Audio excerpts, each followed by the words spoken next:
Assalamualaikum warahmatullahi wabarakatuh. Selamat siang dan salam sejahtera untuk kita semua. Kami ucapkan terima kasih dan selamat datang kepada seluruh peserta yang hadir pada siang hari ini. Sebelumnya yang kami hormati Ibu Dr. Salefah Tohle sebagai pengarah Sanghyam Witaya Foundation School, Rang, Thailand. Yang kami hormati Ibu Dr. Insinyur Murni Sri Rahayu sebagai Dekan Fakultas Pertanian UISU yang mana bertindak sebagai tuan rumah pelaksanaan kegiatan hari ini. Yang kami hormati seluruh jajaran FKPT dan ADA Research Center yang telah menginisiasi kegiatan kita pada siang hari ini. Dan kepada seluruh pemateri hari ini, yaitu yang kami hormati Ibu Puan Siti Izani binti Idris sebagai pemateri dari Politeknik Tuanku Syekh Sirajuddin Malaysia. Kepada Bapak Wahyudi MPDDI dari STAI Pancabudi, kepada Ibu Lisa Ariyanti Pohan SLI MPD dari Universitas Islam Sumatera Utara, kepada Bapak Ihsan Iskandar MA Chief CD MP dari STIM Sukma.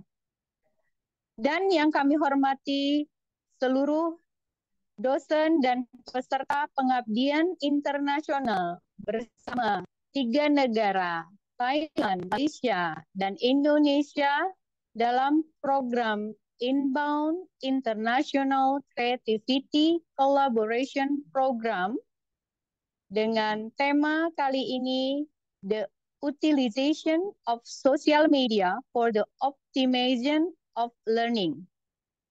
Para hadirin yang kami hormati, puji serta syukur kepada Allah Subhanahu wa Ta'ala, Tuhan yang Maha Esa, karena hanya atas izinnya pada hari Jumat tanggal 25 Oktober 2024, kita dapat hadir di tempat ini.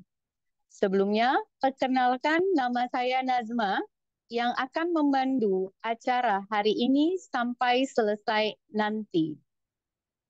Dengan mengucap Bismillahirrahmanirrahim pada hari ini, acara pengabdian internasional bersama 3 negara dalam program Inbound International Creativity Collaboration Program dan tema kali ini The Utilization of Social Media for the Optimization of Learning. Kita masuk ke acara selanjutnya yaitu kata sambutan dari Ketua ADA Research Ibu Dr. Suginam MSI. Kepada Ibu kami persilahkan.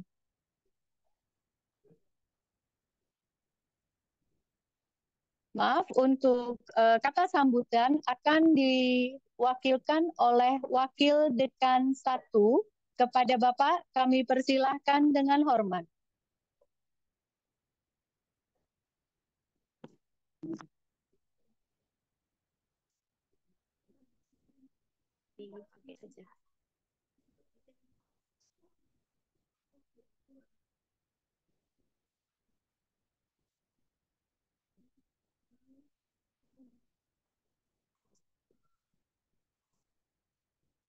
Assalamualaikum warahmatullahi wabarakatuh.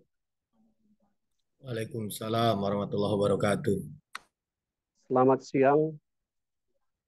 Salam sejahtera buat kita semua.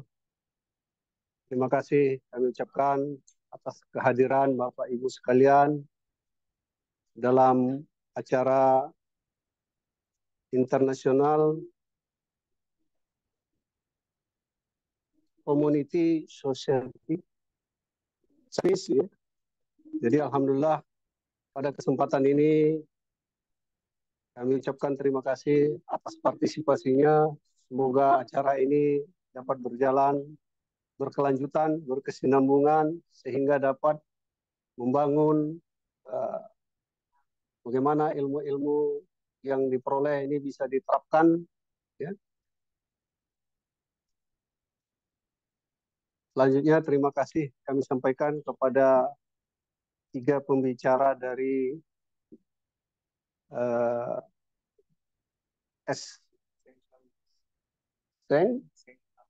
Sengtam with ITS School from Thailand dan dari Malaysia serta dari Indonesia. Semoga acara ini dapat berjalan ya, berkesinambungan dan silaturahmi yang kita bina ini dapat berjalan dengan baik. Sebelumnya kami sampaikan titip salam Ibu Dekan karena ada urusan ya harus meninggalkan acara ini. Jadi saya pada kesempatan ini sebagai wakil dekan ya mengucapkan terima kasih atas kehadiran dan partisipasi kita semua. Demikian yang bisa kami sampaikan. Wabillahi taufiq wal hidayah. Assalamualaikum warahmatullahi wabarakatuh. Terima kasih.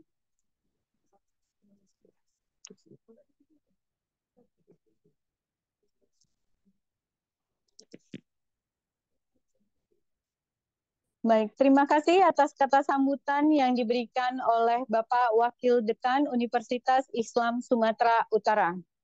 Selanjutnya kita akan masuk ke acara inti kegiatan kita pada hari ini, yaitu penyampaian materi yang akan dibawakan oleh Puan Siti Izani binti Idrus dari Politeknik Tuan Kuche, Sirajuddin, Malaysia.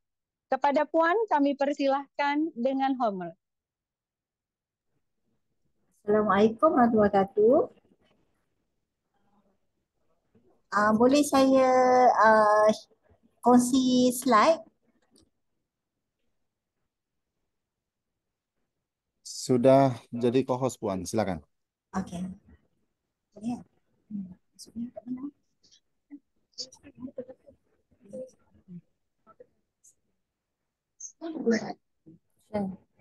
Sudah. Buka slide. Boleh nampak? Okey, nampak Puan.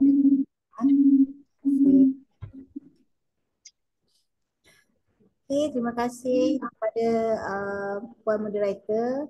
Okey, selamat petang dan Assalamualaikum warahmatullahi wabarakatuh kepada semua. Dan yang menjemput saya ke acara International Community Service Event on Utilization of Social Media in Optimizing Learning. Saya rasa bersyukur, terima kasih kerana dapat bersama sini untuk berkongsi pandangan kepada semualah. Hidup. Okey, terima kasih kepada penceramah-penceramah yang lain dan yang lain. Saya Siti Izani binti Idris, seorang pensyarah dan pegawai pembelajaran di Politeknik Tuanku Said Sirajuddin. Hari ini kita akan bincangkan bagaimana TikTok sedang mengubah pendidikan dan cara kita belajar dan mengajar. Okey. Salah satu ciri utama TikTok adalah format video pendek. Okey, pada mulanya TikTok ni dihadkan kepada 15 second yang sesuai pada pembelajaran yang ringkas. Namun kini video sehingga 10 minit kita memberi kepada ruang kepada pendidik menerangkan topik-topik yang lebih kompleks. Fasiliti ini menjadikan TikTok sesuai kepada tips dan kandungan yang lebih terperinci. TikTok adalah untuk impact kepada pendidikan.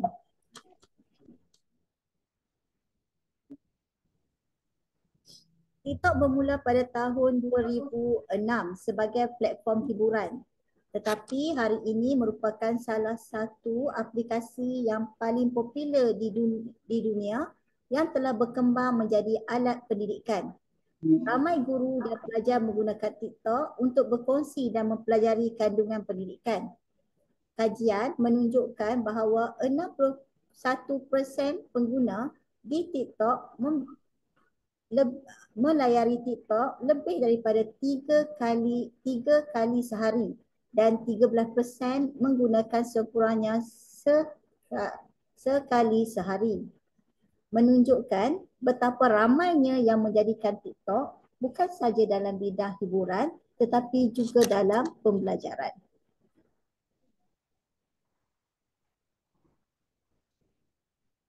Sebagai contoh peralihan ini adalah Amin dan Adib yang baru-baru ini pemendang TikTok Award Malaysia 2024 untuk pencipta kandungan pendidikan yang terbaik. Mereka telah memikat penonton dengan kandungan yang menyeronokkan dan mudah difahami dan menjadikan pembelajaran lebih menyeronokkan. Okey, mari kita tengok pada statistik. Okey, statistik adalah 33% pengguna TikTok terlibat dalam kandungan pendidikan. Dan 76% pelajar menyatakan bahawa belajar suatu yang baru dan berguna melalui aplikasi TikTok. Ini menunjukkan potensi yang besar TikTok dalam meningkatkan pembelajaran. Mari kita terokai idea dan inovatif bagaimana TikTok boleh dijadikan sebagai pembelajaran yang menyeronokkan. Sama ada dari segi tips yang cepat, penceritaan visual ataupun cabaran interaktif. TikTok menawarkan cara kreatif dan menjadikan menarik dan berkesan. Contoh pertama, Seasai. TikTok Seasai adalah seorang influencer yang terkenal dengan 1.2 million pengikut. Okay. Berkongsi tip yang cepat dalam pembelajaran bahasa Inggeris. Video ni yang pendek dan mudah diikuti, pembelajaran yang menyeronokkan dan mudah diakses. Okey, contoh, kita akan contoh. Fleur. Blah.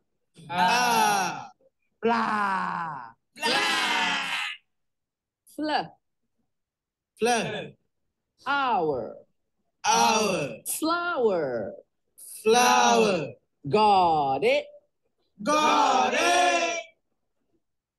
Okay, ini adalah untuk quick tips and trick untuk pembelajaran yang ringkas. Okay, next. Fleur. How to video adalah step by step. Begitu juga dengan Khairul Amin yang mempunyai pengikut lebih daripada 5.6 million pengikut. Dan terkenal dengan video masakan yang selangkah demi selangkah ataupun step by step.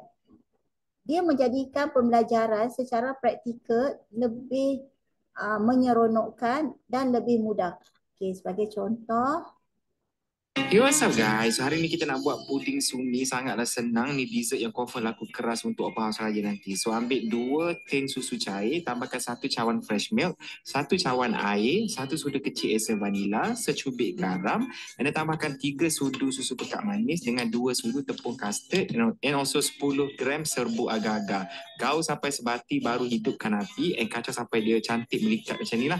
Lepas tu ambil kita punya sumi ni, beli kat supermarket je. Tak kisah flavor apa, buka letak bekas, tuang kita punya kuah ke atas. Budak-budak tengok pun macam, wah apa benda ni, warna-warni, macam sedap je kan. Senang je. Lepas tu korang letak kat luar dulu, bagi dia macam solid dulu sikit, baru korang tutup dan letak dalam peti sejuk. Bila dah betul-betul sejuk, boleh hidangkan, letak susu cair ke atas dan boleh makan. Dia punya tekstur tu goyang-goyang, gedik-gedik lagi. Sangatlah sedap makan susu sejuk. Okay, boleh try kat rumah. Selamat Hari Raya.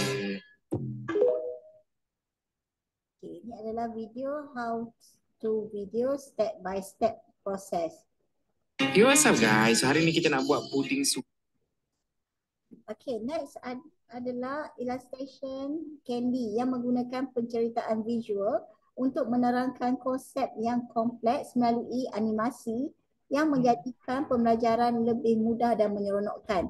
Kepada dua poin illustrations Candy, pengikut dia adalah 2.3 juta.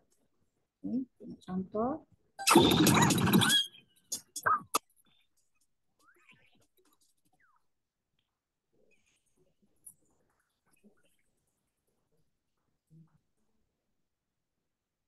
Okay, visual storytelling, diagram, animation, and to explain complex lah. Okay, next. Di TikTok, kita boleh juga membuat cabaran interaktif. Contoh, Muhammad Fikri Seman yang mengikutnya 30,000 menggunakan cabaran interaktif menjadikan kuis kepada penonton. Cabaran interaktif ini menjadikan penonton ataupun pengguna yang pasif bertukar menjadi aktif dengan pembelajaran yang menyeronokkan dan interaktif. Kuis Pengetahuan Am, bahagian 3. Penduduk di negara India lebih ramai berbanding penduduk di Amerika Syarikat. Betul. Jika kod panggilan negara bagi Malaysia ialah 06, manakala Indonesia pula ialah 62. Kesemua negara ini berjiran dengan China kecuali Uzbekistan. Jenama Bugatti berasal dari negara Itali. Salah. Berikut merupakan produk-produk yang pernah dihasilkan oleh syarikat Nokia kecuali seluar jeans. Di manakah tempat Adolf Hitler meninggal? Berlin, Jerman. Yang mana satukah patung tertinggi di dunia? Statue of Unity, India. Ini interaktif channel. Dan Kuis Pengetahuan Am. Dan yang terakhir adalah penciptaan kandungan tamu fizik and astronomi dengan follower 1.4 juta menunjukkan bahawa bagaimana konsep akademik seperti fizik diterapkan dalam situasi sebenar. Di TikTok, kita boleh menggunakan objek harian yang menjadikan pembelajaran lebih relevan dan menarik kepada penonton. Okay, contoh. If I hold it like this and I let it go, what will happen? It will drop. Why? Gravity. Boring. We start spinning it. Ready? I drop it. And it stays. No, what? What's happening? What's happening? It's a gyroscope now. It is spinning and it is presetting like our planet Earth. If I hold it like this and Okey, akhir sekali. Sebagai kesimpulannya, TikTok menawarkan banyak manfaat untuk kehidupan. Ia melibatkan pelajar dengan kandungan pendek, interaktif serta menjadikan kandungan mudah diakses bila-bila masa dan di mana-mana saja. Namun sebagai pendidik, cabaran seperti potensi gangguan, kesukaran untuk membincangkan topik yang lebih kompleks adalah sukar dan ketepatan dari segi kandungan juga haruslah dijaga. Akhir sekali, saya menggalakkan para pendidik kita semua meneroka TikTok secara kreatif dan menggunakan sebagai alat pelengkap dalam kaedah pembelajaran tradisional. Okay, terima kasih.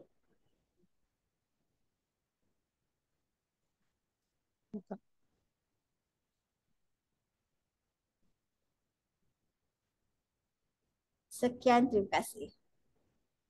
Stop sharing.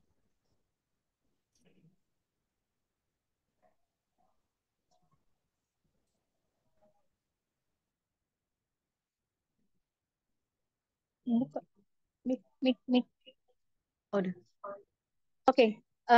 Thank you for the presentation, Mr. Puan Siti Izani binti Idris. That is a good presentation that you have shared to us, that now we can use TikTok as learning, such as visual storytelling, challenging, interactive game, and real life changing. I think it is a good idea if you want to use TikTok as a learning and help us to build understanding for our student. Baik, untuk pembicara selanjutnya, kita lanjut kepada pemateri kedua, yaitu Bapak Muhammad Wahyudi MPDI dari STEM Pancabudi. Kepada Bapak Muhammad Wahyudi, kami persilahkan dengan hormat.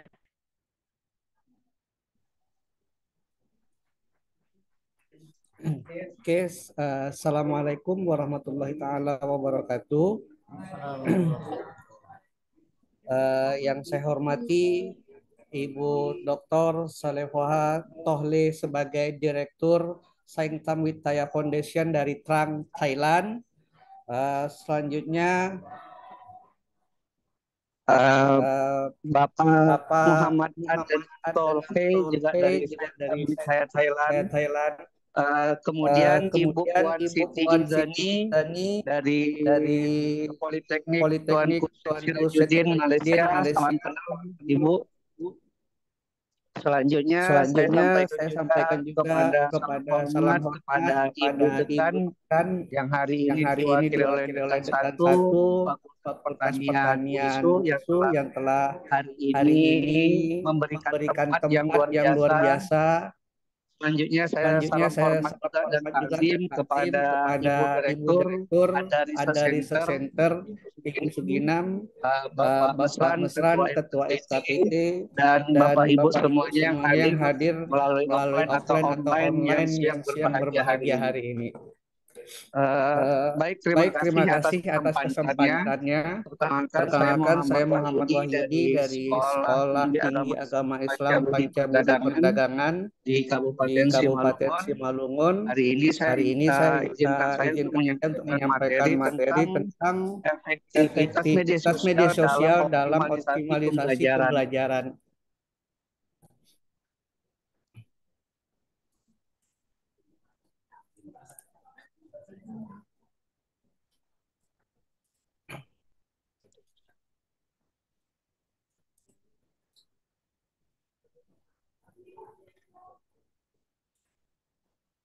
Oke, baik. Terima kasih semuanya. Saya mengambil sebuah data dari hasil penelitian Duainal tentang pengaruh bentuk penyajian pesan dengan kemampuan mengingat. Kemampuan mengingat manusia itu sebenarnya ada tiga, melalui verbal itu sebanyak 70% atau dia melalui cara, kemudian visual tatap langsung itu 72%, kemudian yang efektif itu adalah melalui verbal dan visual itu sebesar 85%. Jadi yang daya untuk mengingatnya pun lebih tinggi ketika kita menyampaikan verbal dan visual. Jadi dari penelitian ini kita perlu berangkat bahwasanya pendekatan metode audiovisual itu lebih efektif kita terapkan untuk dalam dunia pembelajaran.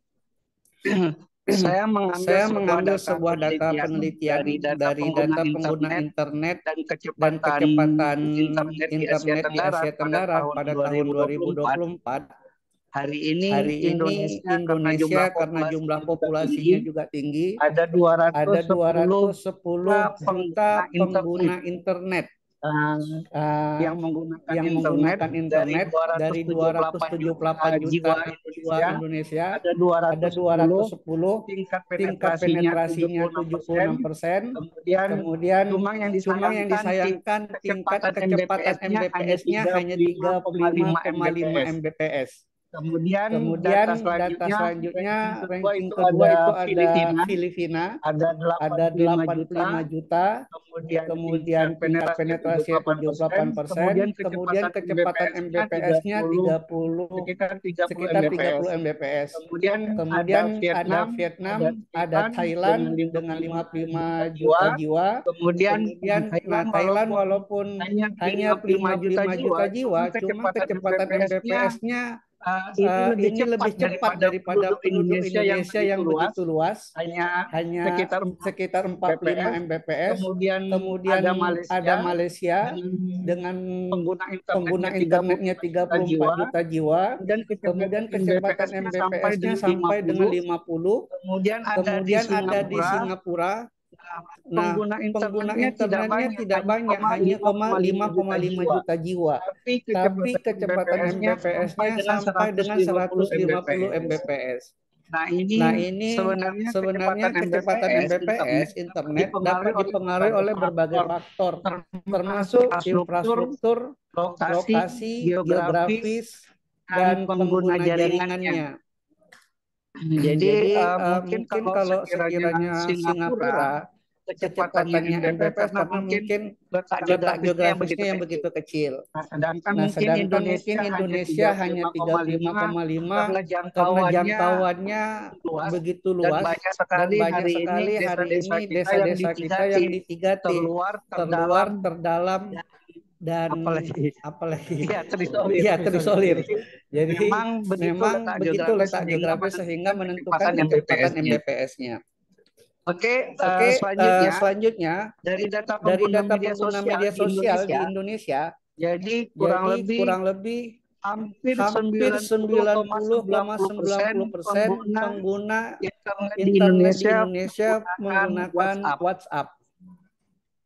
Posisi kedua ada Instagram, posisi ketiga ada Facebook, kemudian ada TikTok, Telegram, ada X atau dulu kita sebut dengan Twitter, Facebook atau Messenger, dan Pinterest, Next Video, dan LinkedIn.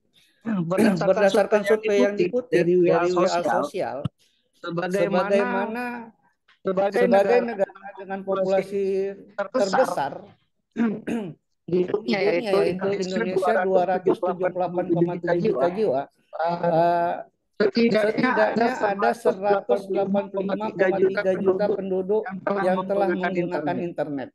Kemudian sebanyak 49,49% masyarakat Indonesia telah memiliki akun di media sosial. Jadi ini memang Indonesia memiliki potensi yang luar biasa.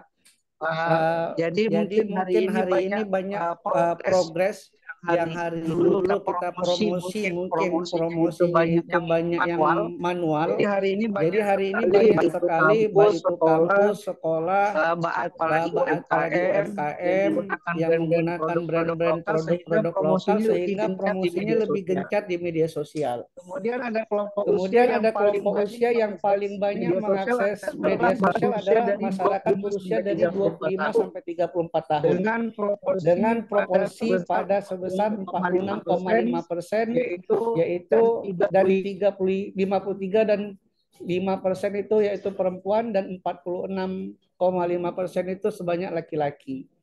Nah, adapun alasan mengapa orang Indonesia cenderung aktif di media sosial adalah untuk menghabiskan waktu luangnya.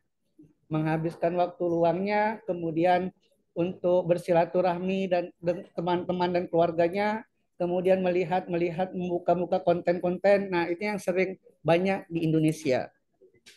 Nah, kemudian adapun yang ingin disampaikan yaitu cara memilih media sosial dalam proses pembelajaran. Nah, ini yang harus kita perhatikan bersama-sama.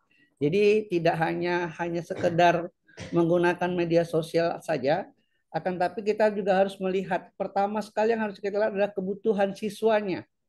Jadi kita harus melihat pangsa pasarnya, apakah itu anak SD, apakah SMP, sekolah dasar, atau sekolah menengah, atau sekolah menengah atas. Jadi kita harus melihat dulu kebutuhan siswanya, kemudian ada responsif terhadap medianya, relevansi dengan materinya, kemudian ketersediaan teknologinya dan karakteristik peserta didiknya. Nah, inilah yang harus kita perhatikan dalam menggunakan sosial media dalam proses pembelajaran. Kemudian langkah-langkah pemanfaatan media sosial dalam pembelajaran yang pertama itu ada menentukan topiknya dulu. Jadi menentukan topik-topik atau materi yang akan disampaikan kepada siswa harus ditentukan terlebih dahulu untuk memudahkan guru dalam menentukan topik, maka dapat dituangkan dalam sebuah rencana pembelajaran. Jadi dituangkan dalam kalau di Indonesia itu ada nama rencana proses RPS. Itu ada rencana pembelajaran semester dan ada RPP pembelajarannya. Nah, kemudian yang kedua yaitu tentukan jenis sosial medianya. Jadi menentukan jenis sosial medianya juga sangat penting. Nah, kemudian langkah yang ketiga, tentukan tujuan dan pemanfaatan sosial medianya. Jadi yang mau disasar itu apa? Jadi setelah ditentukan sosial medianya, kemudian tentukan tujuan dari pemanfaatan media sosialnya. Nah, ini ada contoh dalam penggunaan Instagram.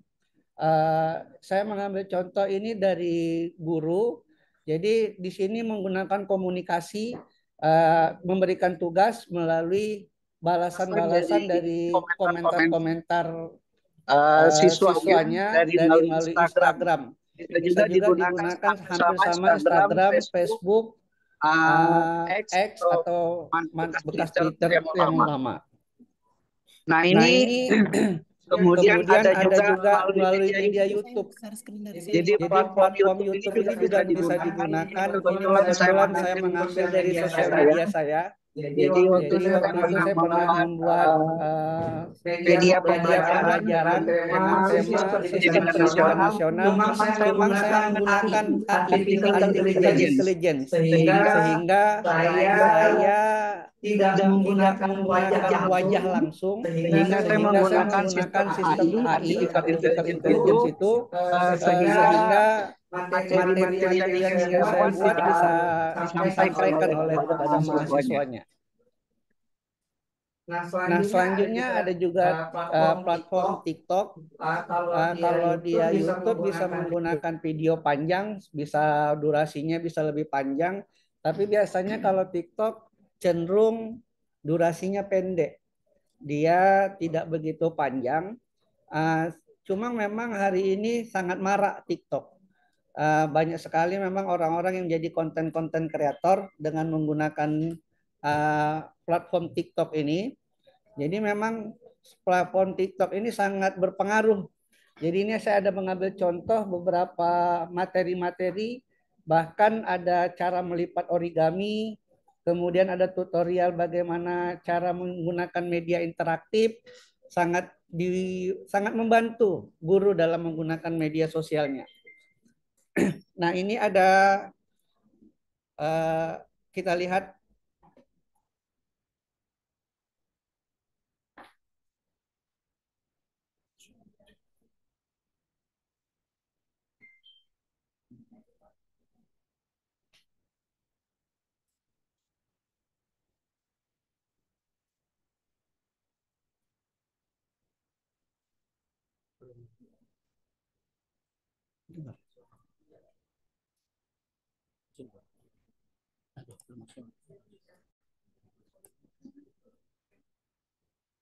bisa masuk. Oke, baik, akan saya tampilkan ini contoh media pembelajaran pada mata pelajaran biologi kelas 12. Berikut videonya.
Oke, itu tadi contoh dari media pembelajaran pada mata pelajaran biologi kelas 12.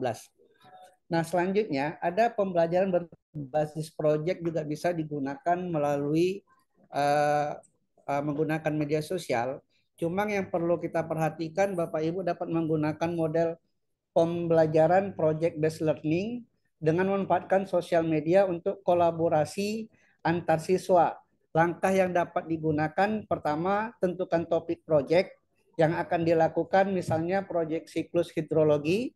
Ini hanya sebagai contoh saja. Kemudian ada membentuk kelompok siswa 3-5 orang. Kemudian setiap kelompok mengamati siklus hidrologi yang dari berbagai sumber.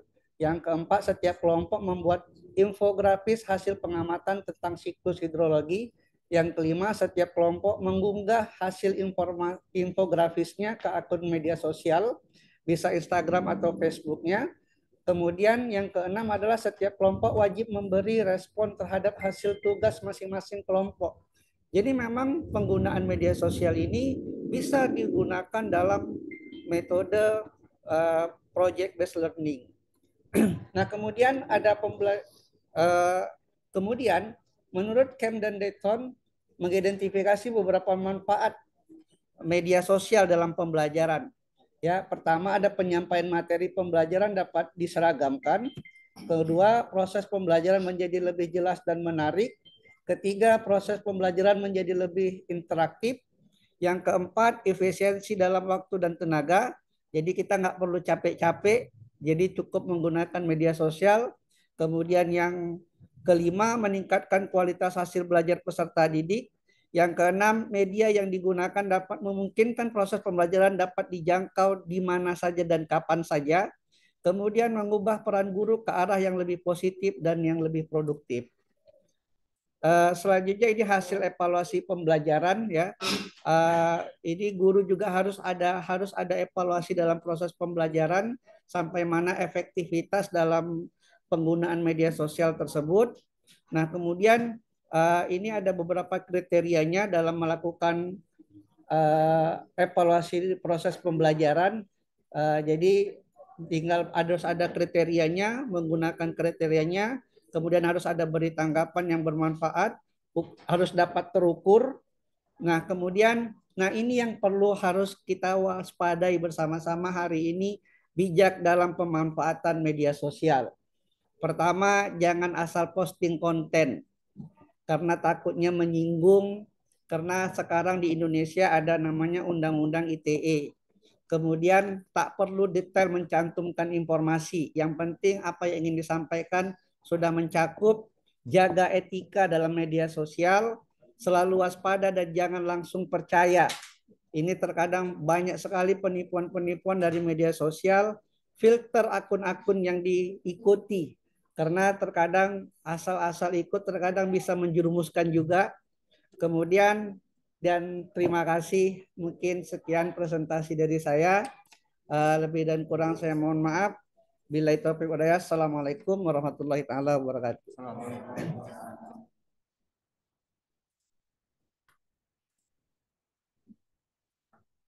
Terima kasih atas paparan yang telah disampaikan.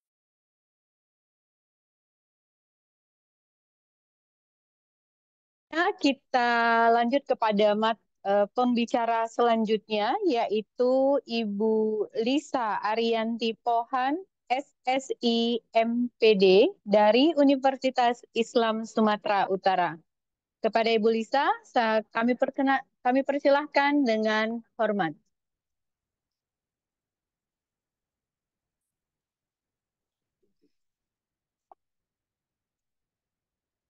Assalamualaikum warahmatullahi wabarakatuh. Bismillahirrahmanirrahim. Yang kami hormati pada pertemuan kali ini itu ada riset Ibu Suginam, kemudian Ibu Dr. Salifa Toris dari Saputan Foundation, kemudian Ibu Dr. Insinyur Murni Sri Rahayu selaku Dekan Fakultas Pertanian beserta jajarannya. Terima kasih atas undangannya kepada saya dan saya pada kesempatan kali ini akan membawakan saya hanya diberi clue media pembelajaran gitu ya. Cuman saya tidak mungkin memberikan lagi media pembelajaran secara umum karena yang hadir juga adalah dosen-dosen dan kemudian ada juga mahasiswa. Oleh sebab itu saya mengambil AI ini yang lagi tren ya sebagai media pembelajaran. Nah, Bapak Ibu, sebagai baik kita seorang guru, dosen ini kan kita guru juga sebenarnya gitu ya. Dan kemudian juga harus update dengan perkembangan teknologi. Salah satunya adalah penggunaan artificial intelligence. Nah, ternyata ya setelah saya pelajari, jadi ini saya buka kartu aja langsung, saya membuat file slide ini dalam waktu 1 menit. Ya, dalam waktu 1 menit saya bisa membuat slide ini dengan menggunakan AI. Nanti juga akan saya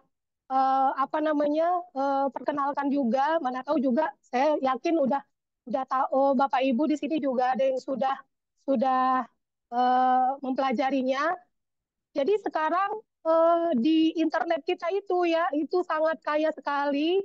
Kemudian sekarang tinggal bagaimana kita sebagai seorang tenaga pengajar gitu ya, itu mau belajar, harus update terhadap ilmu pengetahuan terhadap teknologi. Itu kuncinya. Karena memang nggak mau ini tantangan yang harus kita hadapi. Baik itu misalnya ketika kita menulis artikel ya, sekarang sudah ada alat-alat bantu atau asisten virtual untuk membantu kita dalam menulis Bapak Ibu. Jadi kita nggak susah-susah lagi gitu seperti itu. Walaupun sebenarnya basic ketika kita menulis itu penting sekali. Nah kemudian basic ketika kita menguasai konten. Nah ketika kita mempunyai asisten virtual, maka kita sangat bisa menghemat waktu. Ya sangat bisa menghemat waktu. Seperti ini, saya nggak repot-repot membuat PPT yang mungkin memakan waktu sampai 1 jam 2 jam. Kita manual kalau misalnya buat PPT kan habis waktu kita, ya kan? Nanti kita mempelajari kontennya seperti itu.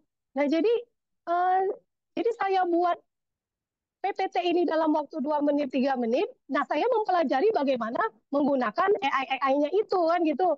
Dan jadi nanti saya akan kita akan banyak praktek saja yang memperkenalkan. Jadi nanti secara mandiri Bapak Ibu, saya juga nanti akan memberikan ada beberapa AI yang bisa kita gunakan untuk menunjang aktivitas kita sebagai dosen, sebagai guru, seperti itu. Nah, ini pengantar saja ya. Jadi,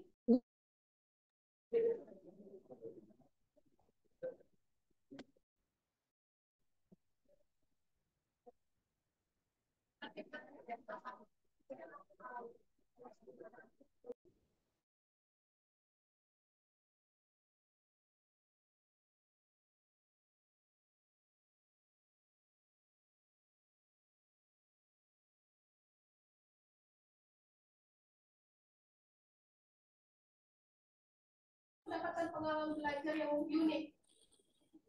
Nah, hanya saja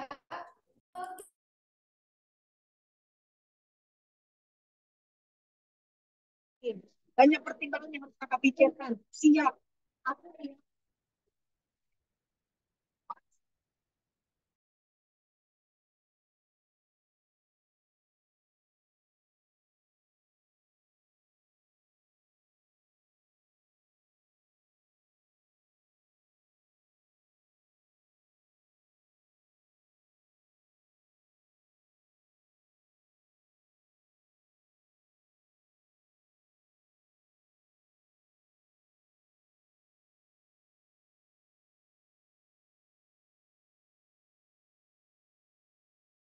juga dengan kita nanti. Ketika kita ingin membelajarkan sesuatu kepada mahasiswa kita atau kepada siswa kita bisa loh meminta bantuan kepada si asisten virtual kita, misalnya ChatGPT ini.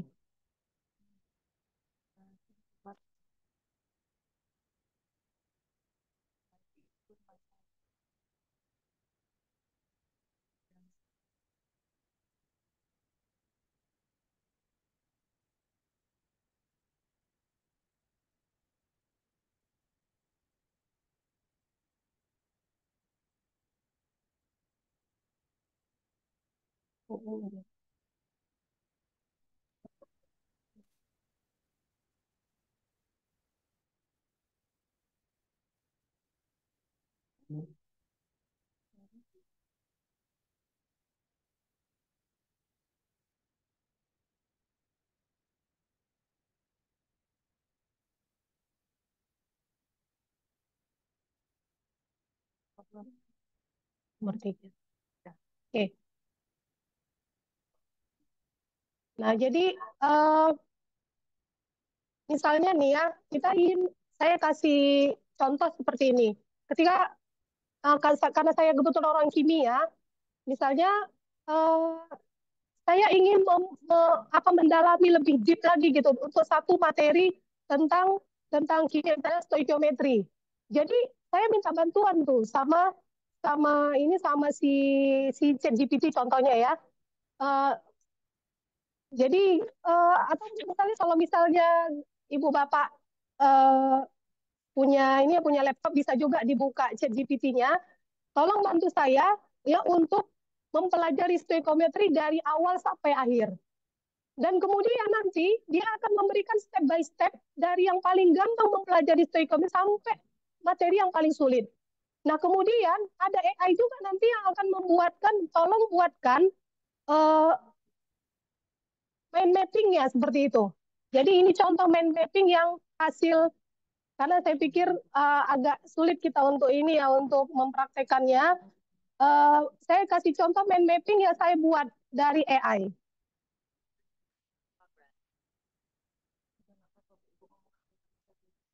Ya.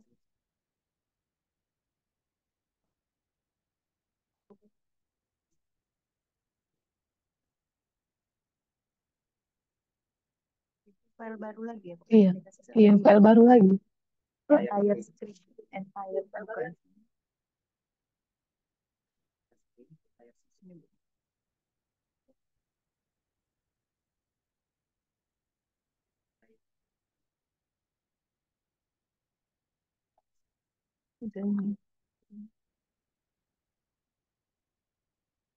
Nah, ini dia.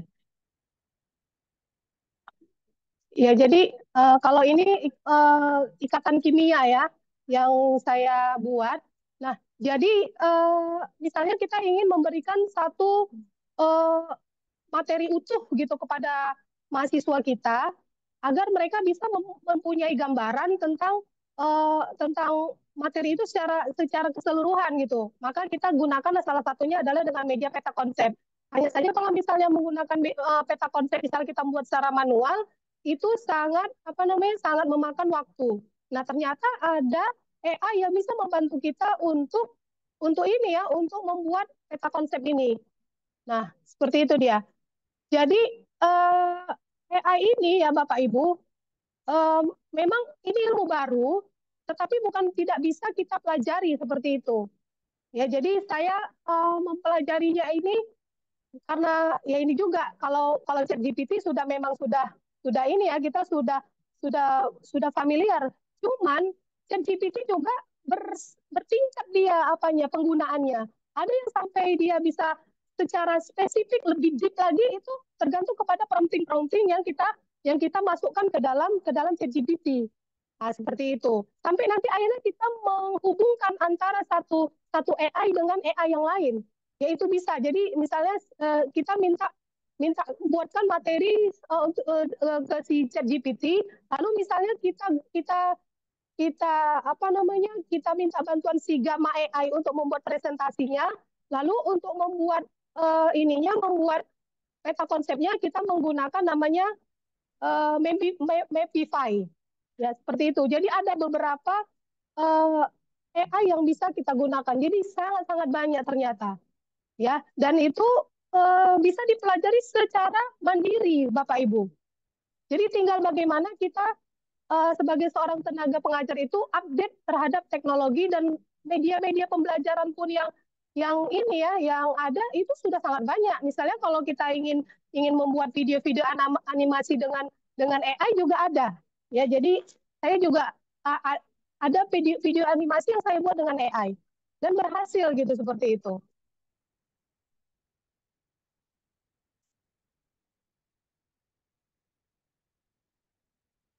Nah, kemudian untuk ke mahasiswa kita ya, ini bisa sebenarnya kita kenalkan juga gitu AI ini, dan supaya mereka itu, tapi bukan berarti ini menjadi apa ya, semacam alat untuk membodohi kita gitu. Ya jangan juga, maksudnya gini, misalnya kita ingin memverifikasi apa yang sudah kita pahami ini benar nggak gitu, seperti itu. Misalnya kalau di kimia itu banyak banyak pembahasan soal gitu kan, seperti itu. Kita ingin verifikasi atau misalnya kita minta bantuan sama dia misalnya untuk memecahkan permasalahan ini bagaimana ya caranya. Nah, kemudian kita jangan percaya juga 100% dengan dia. Kadang-kadang ngelantur juga gitu, ngelantur juga si GPT. Makanya kita sebagai seorang pendidik ya juga memang harus menguasai kontennya dan memverifikasi ini benar nggak secara ilmunya gitu. Kalau bulat-bulat kita percaya sama si AI ini tadi, ya itulah dia kita jadi bodoh seperti itu. Ya jadi asisten kita dia. Jadi kalau asisten kan jangan sampai asistennya lebih pintar daripada tuannya kan gitu. Jadi itu dia. Jadi ya don't let teknologi control you kan gitu.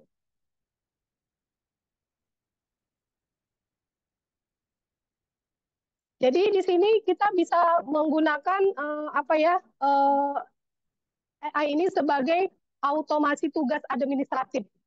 Jadi kita nggak pusing-pusing. Misalnya tugas administratif apa? Buat PPT itu kan sangat membuang waktu. Saya kadang-kadang membosankan gitu buat PPT itu. Jadi pakai gambar itu sering nih. Saya buat ini terus terang Bu, 2 menit. Nah, tinggal kita memperkayanya kan gitu. Ya memperkayanya dan kemudian apa namanya kontennya itu ya memang kita sudah miliki kan seperti itu. Jadi di sini ada penilaian otomatis ya. Jadi AI itu menilai tugas objektif dengan cepat dan akurat. Nah, guru memiliki lebih banyak waktu untuk interaksi berkualitas dengan siswanya. Lalu ada manajemen data, ya sistem AI mengelola data siswa secara efisien. Guru dapat dengan mudah melacak perkembangan setiap siswa. Lalu ada penjadwalan pintar juga.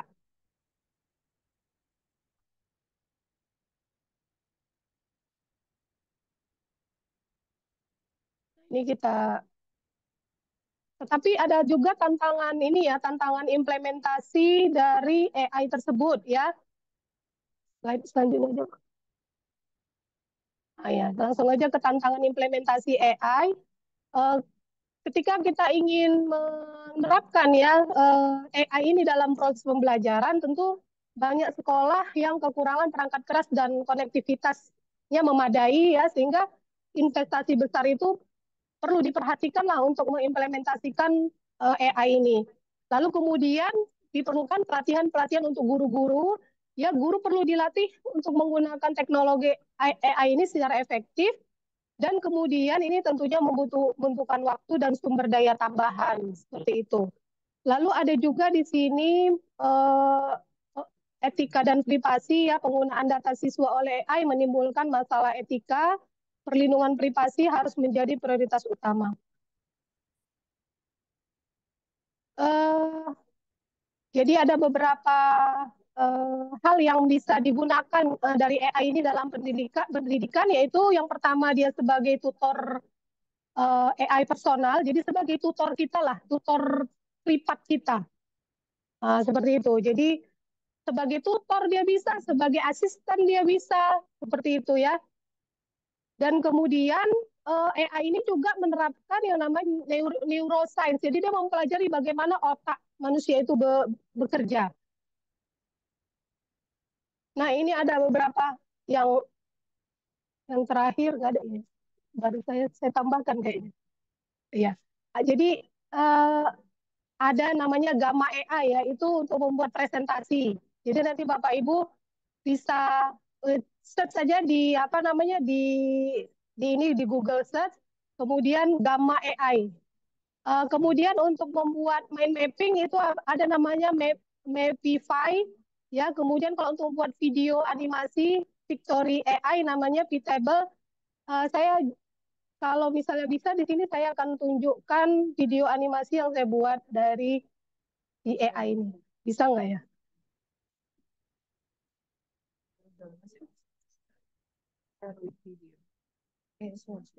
Bentar, ini dibuka dulu nih masih apanya.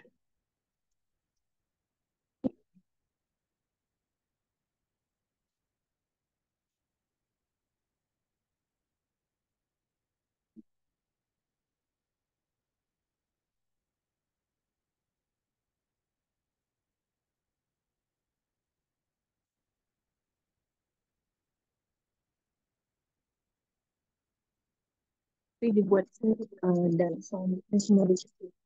Ini Terus bisa dibuka aja.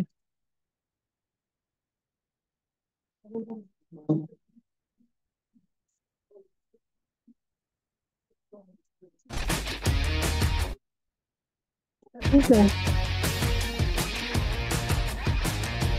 Nah ini Bapak Ibu agak sederhana ya, karena saya juga baru coba, karena dia dimasukkan aja, misalnya filenya itu kan dimasukkan ke si AI-nya, dan saya masukkannya itu dalam bentuk apa namanya, dalam bentuk garis-garis besar aja gitu.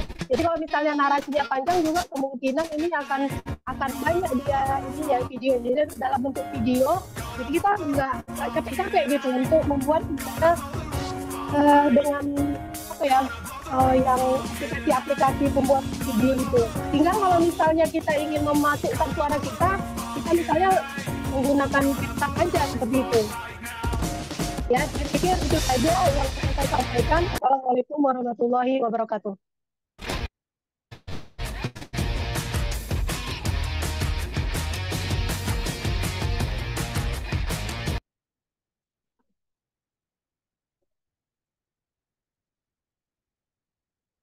Baik, terima kasih kepada Ibu Lisa atas presentasinya mengenai AI, dan juga kita diinformasikan mengenai aplikasi AI yang bisa kita gunakan dalam pembelajaran.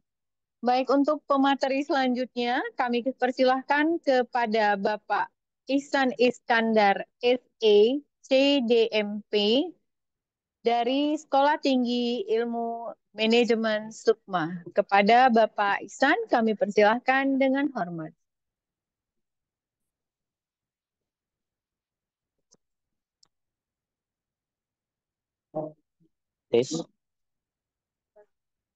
Assalamualaikum warahmatullahi wabarakatuh. Yeah. I will try to speak English and Indonesia because my English is not very good, but I hope with this, most of us, because came from different countries, so maybe with a difficult Indonesia language, I use English. Maybe before I start, I want to refresh our soul, refresh our spirit, yeah. So I will give you instruction, and you will follow my instruction. Okay. Please raise your right arm like this and smell it. Oh my God. Okay. And then put at the shoulder of our friend at our right. Okay. And then message him. Okay. And then please after me say, hello. How are you? What are you doing here? Are you full? Okay. Okay.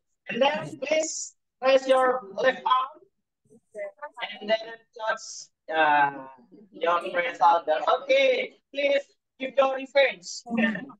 My message is right. Keep spirit because our event almost finished. Okay. Please clap your hand for our one.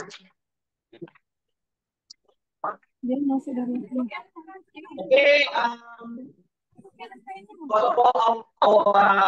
saya ingin mengucapkan terima kasih sebesar-besarnya kepada Dekan Fakultas Pertanian Universitas Islam Sumatera Utara, dan juga yang saya hormati Ketua SKPT, yang saya hormati Ketua Ada Research, dan juga yang saya hormati kepada para hadirin, bapak-bapak, ibu-ibu yang cantik, cakep, pintar, luar biasa hadir pada hari ini.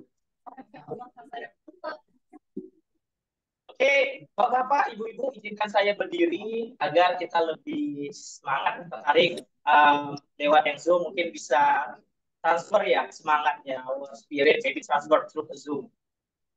Hari ini saya akan membawakan judul, yaitu Utilization of Digital and AI for Optimizing Learning. In this case,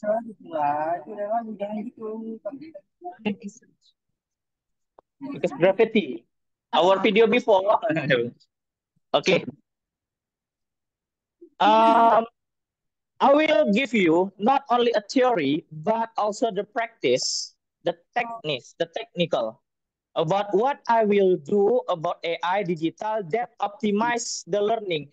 AI dan digital itu bisa digunakan untuk meningkatkan pemahaman dari siswa-siswa didik, yang dimana saya akan bercerita melalui pengalaman saya pribadi sebagai dosen di STIM Sukma, as my personal experience teaching in STIM Sukma.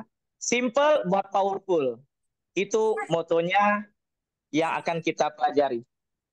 Sedikit memperkenalkan diri, nama saya Ihsan Iskandar. Agak panjang sebenarnya, nggak perlu ya, it's useless, but I want to write it. After all, saya dosen, saya juga developer website, saya juga developer AI dalam peningkatan pelayanan. So in STIM Sukma we have WhatsApp, we have AI, we call it Sukmi. Kita punya AI STIM Sukma sendiri namanya Sukmi, di mana dia menggunakan WA, curhat, bertanya apapun, 24 hour, 24 jam bisa menjawab apapun kegelisahan pertanyaan dari para customer ataupun dari mahasiswa-mahasiswinya. Dan juga ada sebagai konsultan dan mentor 60 UMKM di Kota Medan. IS mentor for small scale business in Medan, especially in digital marketing. Okay, this is the first question. Apakah kedatangan pembelajaran menggunakan digital dan AI adalah sebuah ancaman atau tantangan? AI and digital come in our learning, is it a threat or challenge? Bapak Ibu yang bilang AI dan digital itu ancaman bisa angkat tangan? Ancaman ya? Oke. Yang bilang tantangan, angkat tangan? Oke, bisa juga. Please lower your hand. Ini ada analogi Bapak Ibu. If we use sandal, and then we step at nail, what we will do? Throw the nail, use the sandal again, or throw the sandal. Don't use it. Apa solusi yang paling optimal ketika kita meja paku pakai sandal? Apakah paku diangkat sandalnya, diambil pakunya, dibuang, dipakai, atau buanglah semuanya? Bapak Ibu mungkin setuju bahwa kita adalah fokus kepada solusi. Yang berarti ketika ada masalah, masalahnya yang dibuang. Ketika ada masalah kita di keluarga, bukan langsung cerai kan gitu ya. Tapi ada solusi-solusi lain kan seperti itu. Sama ibu-ibu, bapak-bapak, AI dan digital datang bukan sebagai ancaman, tetapi sebagai tantangan. Walaupun even there was a case that the school melarang penggunaan AI di sekolahnya, tetap murid-muridnya secara diam-diam akan menggunakannya ya. Walaupun kita larang, itu tidak akan bisa. Makanya mari kita jadikan ini tantangan. Gimana caranya? Seperti ini caranya. Pertama kita harus pahami dulu nih, apa sih resiko dari Gen AI, generatif AI, sama resiko AI. Di sana saya tuliskan ada toxicity, misinformation, keamanan data, penyalahgunaan, otonomi, integritas manusia, dan dampak sosioekonomi dan lingkungannya. Ada resiko setiap perbuatan. Sama, tidur pun beresiko juga. Tidur kelamaan beresiko. Jadi sesuatu yang berlebihan itu semua beresiko ya. Semua yang kita lakukan itu beresiko. Tidur aja pun ada yang meninggal. Ya, tidur pun ada yang meninggal gitu ya. Jadi ada tantangan, ada resiko setiapnya, termasuk adalah di AI. Nah, seharusnya kita membangun literasi AI. We build the literation about AI kepada mahasiswa kita, yaitu adalah pemahaman konsep AI, penguasaan aplikasi, kecerdasan emosionalnya, keamanan keselamatan, pemanfaatan, bertanggung jawab. Saya akan berikan, I will give you the technical that I give to our student, how to use all of this, the ethic, the advantage of AI, I will give to you. Next. Nah, this is an example of we use the AI for dosen, for lecturer, mempersonalisasi materi ajar, perancangan kurikulum, penyusunan. Kalau di mahasiswa ada membantu mencari acuan, membantu mencari ide penulisan, membantu penulisan menyusun presentasi. Ini saya ambil langsung dari Kementerian Pendidikan kita, from our ministry. Jadi Kementerian Pendidikan kita sendiri pun memang harus mengharuskan kepada para guru, the lecturer of Indonesia, please learn about AI, take a good thing about AI, dan buang hal buruk tentang AI dalam sesi pembelajarannya. Nah, bagaimana praktek dalam pengajarannya? How the technical or the practice, how to use digital and AI in our learning. Saya membagi ada 5, yaitu pertama ada rancangan pembelajaran, kedua tujuan pembelajaran dan output based education, ketiga indikator penilaian, keempat engagement with audience, dan yang kelima learning and understanding AI prompt. Karena mungkin saya ada developer AI, nanti saya akan jelaskan gimana sih cara AI itu bersahabat dengan kita. Nah, ini Bapak Ibu, I will give you an example as one of my teaching, one of our curriculum. Mata kuliah yang saya ajar itu adalah strategi pemasaran. Strategi pemasaran. Yang pertama saya buat adalah CPL sesuai dengan relevan dan praktek.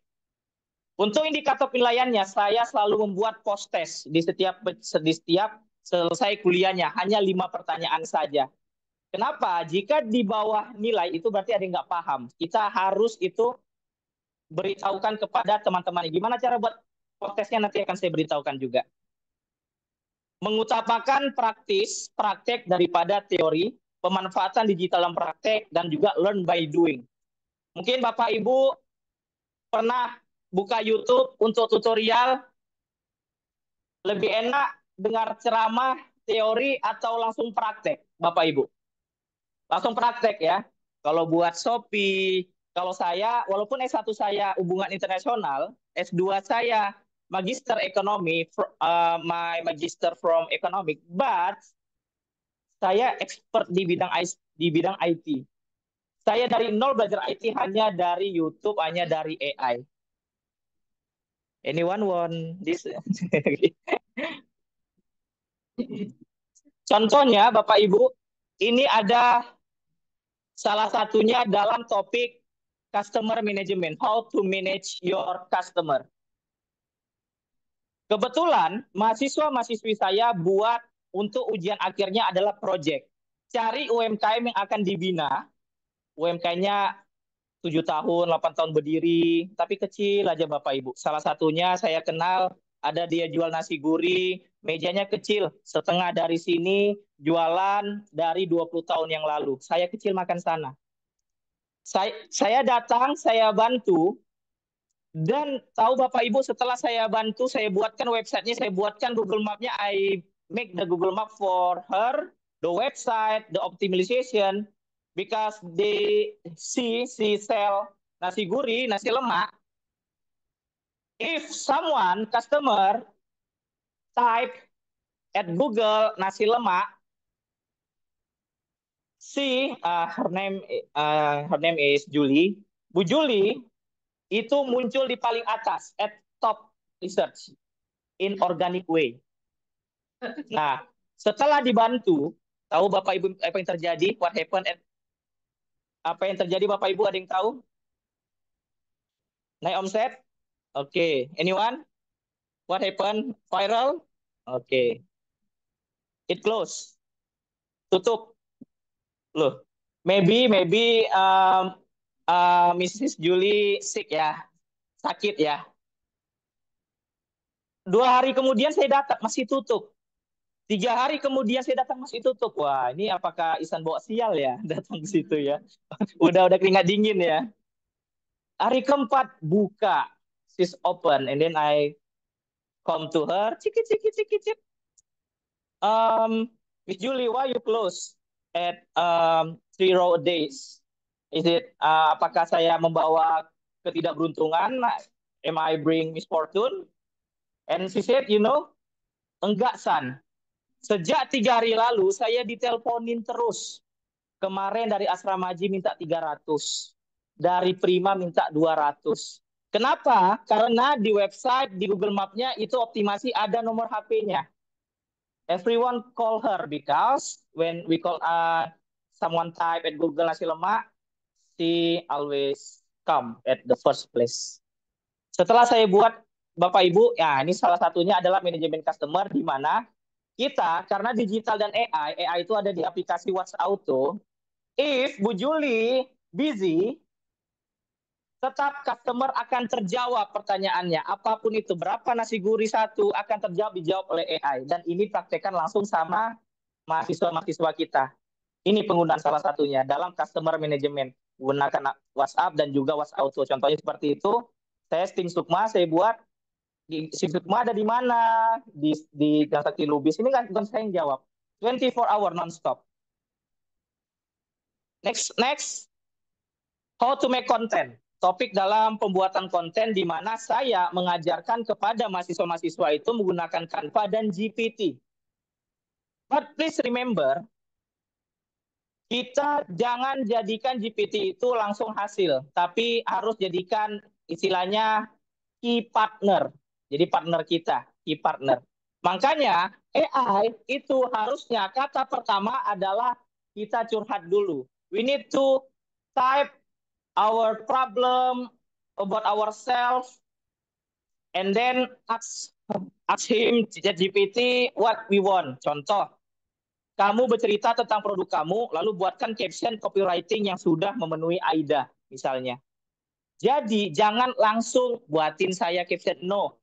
Tidak ada proses pikiran di sana. Makanya harus dipahamin bahwa AI, tolong di awal sekali itu kita berpikir di sana, mahasiswa berpikir, ceritakan dulu tentang kamu.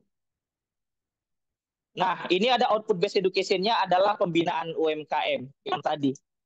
Ternyata juga setelah kita buat, 28 mahasiswa kita sudah membina UMKM, CV-nya nambah, dan dia mendapat pahala, mendapat juga pemasukan, karena nggak mudah loh buat website, nggak mudah loh nambahin usaha di Google Map, tapi mereka bisa. Sekarang mereka udah punya usaha sendiri. Nah, indikatornya post test yang saya bilang itu bisa pakai GPT dan juga Google Quiz. Di GPT saya ulang lagi, selalu tulis.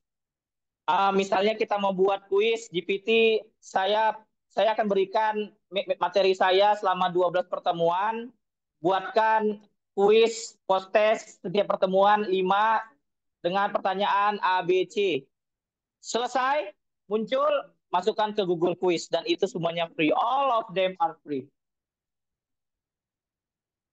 Nah, and then I use engagement with audience. Bapak, Ibu, ada nggak pernah yang nonton Steel and Force? It's a TV about smithing. Tentang, besi-besi, buat pedang, dan lain. Itu pernah tayang TV. Ketika ada dua kompetitor, satu buruk kali, satu bagus kali, ada cara mereka untuk tidak mengecilkan hati pesertanya. Yang bagus sekali itu dijatuhkan dulu, lalu terakhirnya dinaikkan. Kalau yang jelek sekali ya, itu dipuji-puji dulu, disenangin dulu hatinya, baru dibilangin kesalahan-kesalahannya. Itu saya praktekkan Bapak Ibu. Makanya mahasiswa itu ketika ada perbandingan itu saya lakukan, saya cek yang mana yang lebih bagus. Yang kedua, selalu puji. Walaupun pertanyaan even they asking some unrelated question atau useless question, it's okay, just praise him or her. Oh, bagus ya pertanyaannya. Bapak suka sama cara pikir kamu, tapi lebih tepatnya praise him, praise her. Jadi karena kita kalau nyari pasangan kan nyari nyaman ya. Kalau udah nyaman, insya Allah kita mahasiswa didik kita akan nyaman kita. Mungkin Bapak Ibu lebih paham juga karena sudah lebih lama. Punishment and gift. Gift, I always give my student a gift about a book, only a book. At kid we give candy, but in mahasiswa, ketika mahasiswa kita ngasihnya e-book penting. Seperti how to make a business, how to accept SPNS in Indonesia, itu semuanya saya berikan sebagai hadiah. Jadi kalau di kita, Steven, ada punishment, takut-takutin, ada sebagai diiming-imingin. Itu mereka akan lebih semangat. Nah, ini contohnya key partner. AI bukan mesin penjawab, tetapi adalah partner kita. Kalau dia mesin penjawab, if we use AI as the answer machine, it's only make us dumb and dumber. Jadi pakai sebagai partner kita. Contohnya, always use prompt, bercerita mengenai masalahmu. And then berikan aku solusi seperti yang kamu inginkan. This is the example. Nah, okay. This one of our student in Sukma, she frequently use our AI, Sukma AI, Sukmi, we call her at WA. She asks, jika saya thinking dan saya mengambil jurusan manajemen informatika, apakah itu nyambung dengan bakat yang saya punya? Apa hal yang saya kurang mampu jika saya thinking? Bapak Ibu, tanpa sadar, saya yang membuat ini bantu satu anak orang. I help her understand. Even I didn't do it directly, but indirectly, I take maybe pahala, and she will have an enlightenment, ada pencerahan atas solusinya, bisa hidup yang lebih bagus. Kita kan kerja nggak cuma dunia, kita kan hidup juga akhirat, kerja untuk akhirat ya. Makanya sebenarnya mahasiswa-mahasiswa itu diajarkan bahwa AI ini bisa menjawab pertanyaan-pertanyaan atas masalah-masalahnya. Next. Kesimpulan, digital dan AI sangat penting dan murah untuk digunakan mengikuti perkembangan zaman dan membuat unggul dan cepat dalam belajar. This is the example laporan pembinaan UMKM-nya dari atas nama Silpi Hinai. Bapak Ibu, ini dia jual punya temennya takoyaki. Nah, di sini bisa kita lihat selama 2 minggu dibuat 21 orang yang dia langsung datang nyari takoyaki, ada di internet, klik rutenya ke sana, berarti customer potensial ya. Dan ini setiap 2 minggu sekali. Dan ada 2 yang nelpon dia langsung dalam kurun waktu 1 bulan. Nah, Google saya, barcode dan lain-lain. Baik, terima kasih atas perhatiannya. Thank you for attention. Wassalamualaikum warahmatullahi wabarakatuh.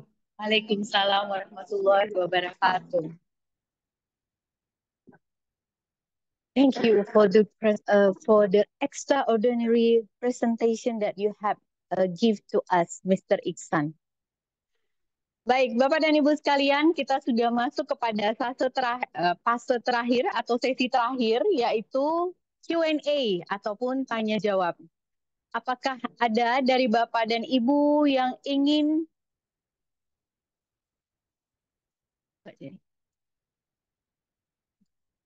mengajukan pertanyaan?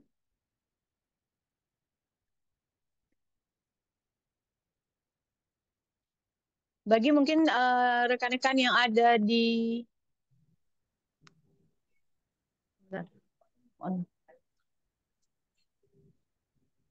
Izin apa dari ITB Ahmad Dahlan diperkenankan?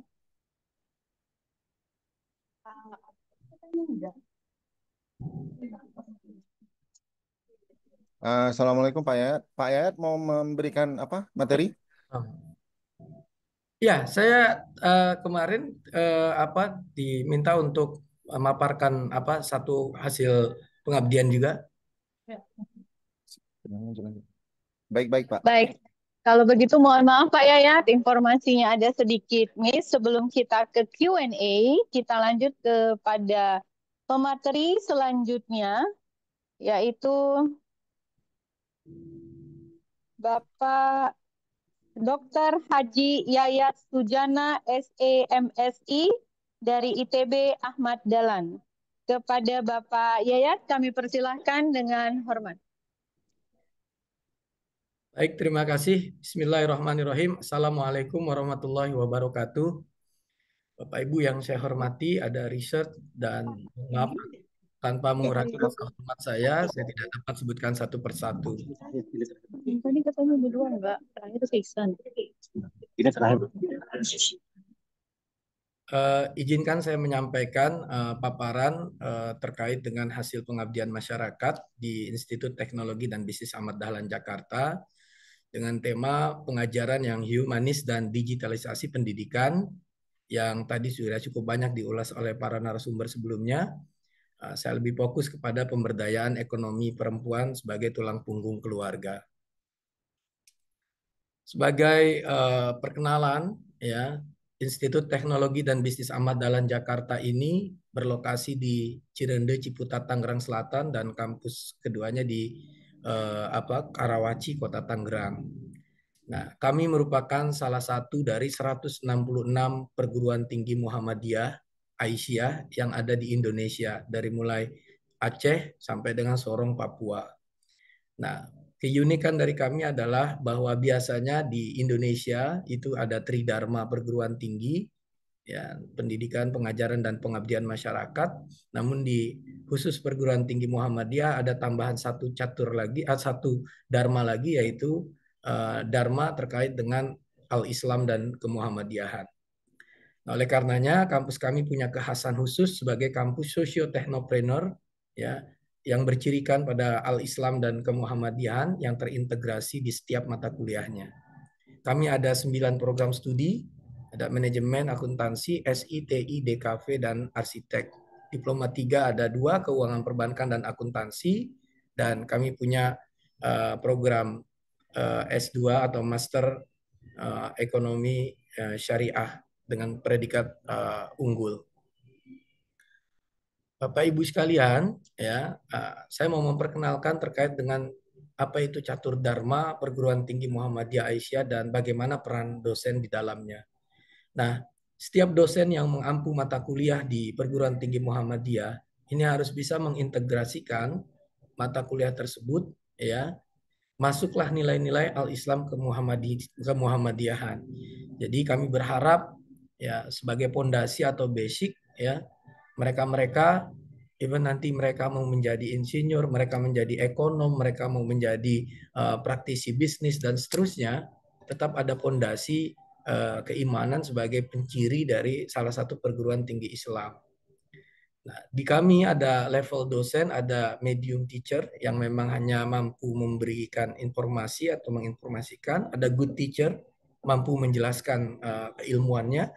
Yang ketiga ada excellent teacher, kemampuan mendemonstrasikan keilmuannya, misalkan dikaitkan dengan isu-isu kekinian, ya, baik itu di tingkat nasional maupun internasional, seperti isu-isu di SDGs dan lain sebagainya. Nah, yang terakhir, level berikutnya yang paling tinggi adalah great teacher, yang memang dosen yang mampu menginspirasi peserta didiknya, sekaligus juga masyarakat yang ada di sekitarnya. Nah, salah satunya capaian yang bisa diakui adalah bagaimana masyarakat bisa mengakui atau merasakan keberadaan perguruan tinggi, ya, di sekitarnya.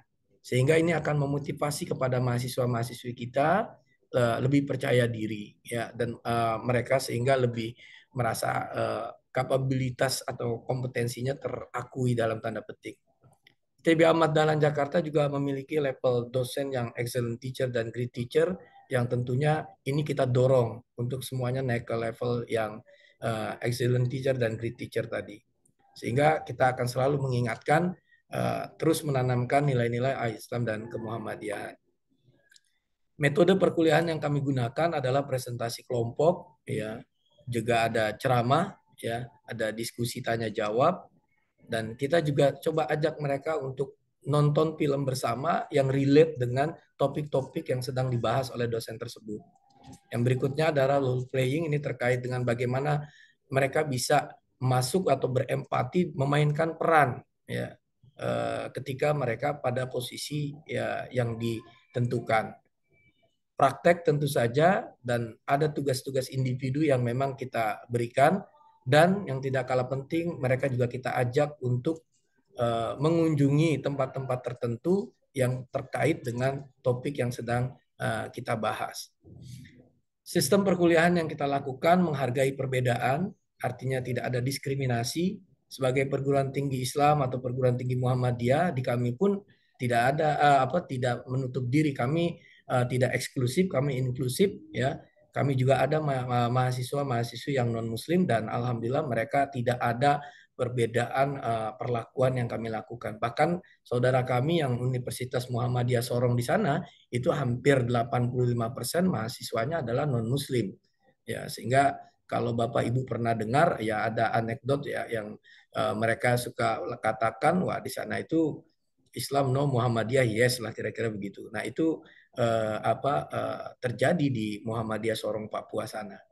Nah kita juga respect terhadap gender, ya, terus juga memerangi terhadap kekerasan perempuan. Makanya di kami juga ada satgas, ya, terkait dengan pelecehan seksual, dan kami buka ruang konseling, kami punya ruangan khusus, kami punya satgas khusus untuk memitigasi, ya, hal-hal yang sekiranya akan tumbuh atau akan timbul dari interaksi di sesama di mahasiswa kita. Yang berikutnya kami juga ada ruang dialog bagi agama minoritas, ya, dan kesempatan mereka untuk mempresentasikan bagaimana praktek keagamaan mereka ketika di Islam seperti ini, lantas bagaimana di keyakinan mereka, sehingga ini akan memperkaya hasanah, ya, perspektif yang dimiliki oleh mahasiswa baik yang muslim maupun non muslim. Kita juga mengundang tamu ahli, ya, dan pada akhirnya sebagai prinsip manajemen pasti kita akan melakukan yang namanya monitoring dan evaluasi catur dharma itu sendiri. Bapak Ibu sekalian, saya mau memberikan beberapa hal yang terkait dengan bagaimana mengintegrasikan catur dharma dalam setiap mata kuliah yang ada. Jadi ketika kita yang paling kekhasan tadi, kalau 3 tadi kan sudah umum, ya, artinya pendidikan, pengajaran, dan pengabdian masyarakat. Nah, kekhasan di mata kuliah kemuhammadiyahan ini, ya, bagaimana kita ajak mereka juga ikut turun langsung, ya, memecahkan problem yang ada di sekitar masyarakat. Jadi mereka tidak hanya asik dalam dunianya mereka juga harus down to earth, kira-kira. Nah, mereka bukan hanya belajar tentang sejarah Muhammadiyah, ya, bagaimana Aisyah dan bagaimana 122 tahun berkiprahnya dalam hal pemberdayaan, pendidikan, ya, terus juga kesehatan, tapi juga bagaimana mentransformasikan, ya, pengarus utamaan pemberdayaan rakyat miskin. Nah, ini karena menjadi PR dan menjadi problem sosial kemasyarakatan saat ini. Nah, mata kuliah kemuhammadiyahan yang berorientasi pada filantropi Islam, ini kita lakukan misalnya melakukan observasi pada keluarga-keluarga miskin. Ya, kita ambil dengan menggunakan 30 indikator, ya, kita coba mitigasi, kita mapping gitu, ya. Nah, terus kita juga melakukan fundraising, ya.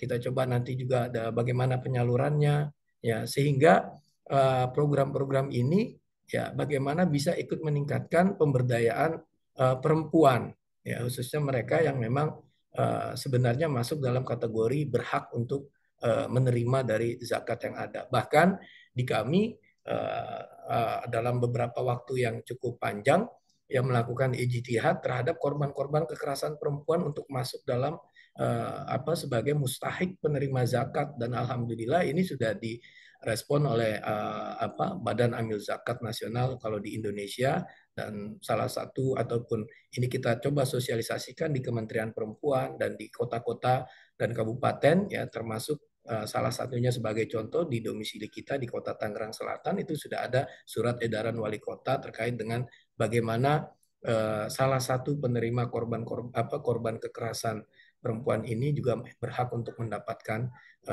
dana zakat, karena kita tahu pemberitaan atau informasi yang kita terima luar biasa bagaimana pengalaman dan penderitaan yang dirasa oleh para korban. Nah, ini kita coba bagaimana praktek teologi Al-Ma'un ya, Al-Ma'un sebagai salah satu surat ya di dalam Quran yang memang ini menjadi teologi bagi teman-teman Muhammadiyah ya. Ini bukan hanya sebatas ngaji, hafal dan sebagainya, tapi bagaimana mengimplementasikan ya Al-Ma'un itu sendiri dalam kehidupan keseharian. Maka kita lakukan observasi lapangan, kita penyusunan terhadap peta desa yang ada ya, tentu ini bersama warga sekitar. Lantas kita coba fundraising, kita cari dana dengan berbagai macam cara tentu yang halal dan tidak bertentangan dengan norma-norma positif dan agama. Lantas kita bantu penyalurannya. Ambil contoh ketika kita temukan mereka tidak punya pekerjaan, bergantung hanya sebagai mustad'afin yang harus selalu menerima. Dia punya ternyata selama ini sebagai buruh cuci gitu ya. Berarti mereka bisa kita bantu dengan adanya penyediaan misalnya washing machine misalnya ya gitu. Terus kita buatkan mereka jadi satu usaha misalnya untuk laundry misalnya. Nah, ini untuk perempuan-perempuan duafa concern kita. Nah, berikutnya kita juga tidak lepas dengan adanya bagaimana mengintegrasikan mata kuliah Pancasila dan kewarganegaraan ini ya sebagai anak bangsa ya, nilai-nilai al-Islam tadi ini tidak ada hal yang bertentangan ya, sehingga kita yakinkan ketakutan, kekhawatiran ya adanya garis ekstrim kiri, ekstrim kanan dan sebagainya, insya Allah ini bisa kita eliminir, bahkan kita tidak tolerir lah kira-kira kalau memang sekiranya ada hal-hal yang janggal. Kita juga hadirkan tamu-tamu ya yang spesial tentunya yang relate dengan topik yang memang diajarkan di dalam kelas, sehingga adanya interaktif antara tamu dengan si mahasiswa itu sendiri. Luarannya adalah ya bagaimana mereka bisa mempublish itu semua ke dalam jurnal ya sebagai salah satu indikator juga yang biasanya dilakukan pada saat asesmen lapangan yang dilakukan oleh para stakeholders. Nah, ini kita contohkan bagaimana mata kuliah muamalah dan kajian Islam ya, ini kita integrasikan dengan isu-isu kekinian seperti SDGs, perkawinan, penghapusan perkawinan anak ya, dan seterusnya ya. Kita ujung-ujungnya sama tadi, tools yang Bapak Ibu sudah sampaikan menggunakan sosial media, AI dan sebagainya. Tapi kita coba tanamkan tetap yang tidak kalah penting AI, ya kita tidak alergi, kita tidak anti dengan yang namanya teknologi karena memang itu sudah berdampingan dengan kehidupan kita saat ini. Namun demikian keimanan dan ketakwaan itu tetap kita tanamkan, sehingga pada akhirnya pun mereka jadi orang sukses, mereka tetap pada akhirnya tidak berbusung dada ya, mereka akan tetap ingat ya, mereka akan tetap menyadari terhadap keberadaannya sebagai Khalifatullah fil ard atau khalifah di muka bumi. Nah, kita juga ada desain komunikasi visual ya, di mana di sini pembelajaran kita gunakan tadi menggunakan sosial media yang Bapak Ibu juga sudah sampaikan, luar biasa para narasumber yang tadi memberikan materinya. Ini juga menjadi masukan bagi kami juga yang tentunya kita akan tumbuh kembangkan juga. Nah, ini memang sudah kita gunakan ya agar karena kita tahu segmen atau konsumen kita dalam tanda petik ya, mahasiswa-mahasiswa sekarang ini yang masuk dalam generasi Z, mereka memang lebih senang dengan pengajaran-pengajaran yang berbentuk atau berformat visual. Nah, dalam pembelajaran menggunakan media sosial ini ya, ini kita kita sajikan dengan visual yang menarik ya. Kita coba tampilkan infografis, video, ilustrasi dan seterusnya. Sehingga desain komunikasi visual ini dapat membantu dalam merancang materi pembelajaran yang mungkin lebih mudah dipahami dalam proses pembelajarannya. Nah, Bapak Ibu sekalian, desain yang menarik ini tentunya akan mampu meningkatkan minat dan keterlibatan pengguna di sosial media seperti yang tadi disampaikan oleh narasumber pertama gitu ya, bagaimana itu mendapatkan atensi ya yang terindikasi terketikkan lewat misalnya like-nya atau love-nya atau komentarnya.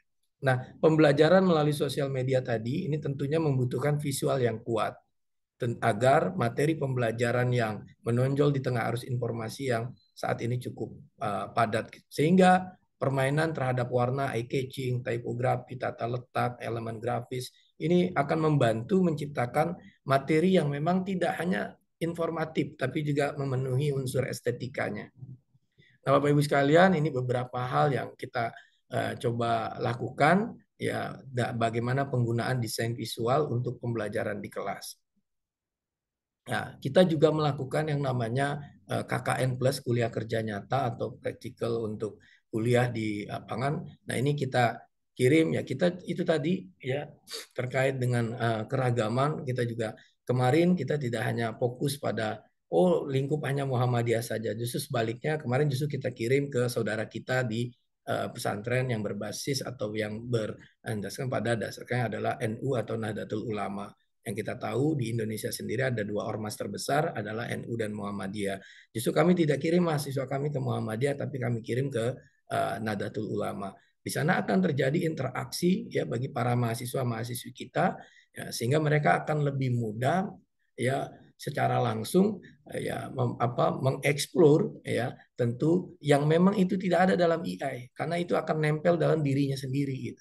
Nah, ini yang kita harapkan sehingga mereka tidak hanya kuat dari sisi teknologi, tapi juga kuat dari sisi keimanan dan ketakwaan.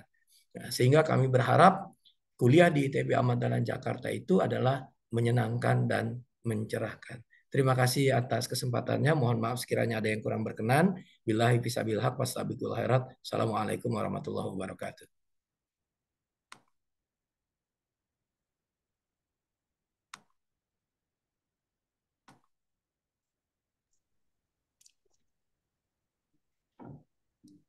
Baik, terima kasih atas presentasinya Bapak Dr. Haji Yayat Sujarna, SAMSI.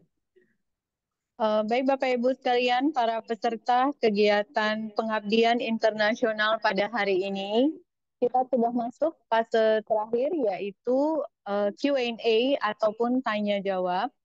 Saya akan membuka 3 kesempatan bagi Bapak Ibu, baik yang di online maupun offline, untuk bertanya.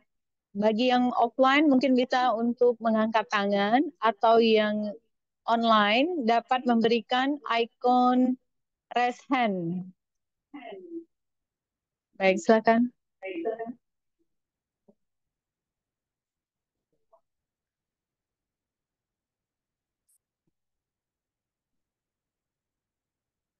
Baik, kepada Prof. Nurhayati kami persilahkan. Terima kasih. Assalamualaikum warahmatullahi wabarakatuh. Waalaikumsalam warahmatullahi wabarakatuh.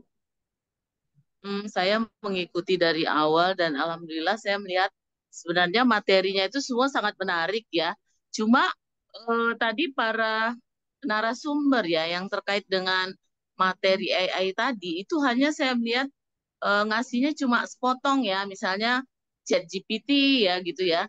Padahal kan sebenarnya setiap hari kita juga menggunakan AI ya. Kita menggunakan Facebook, WhatsApp, itu kan ada, semuanya adalah artificial intelligence ya.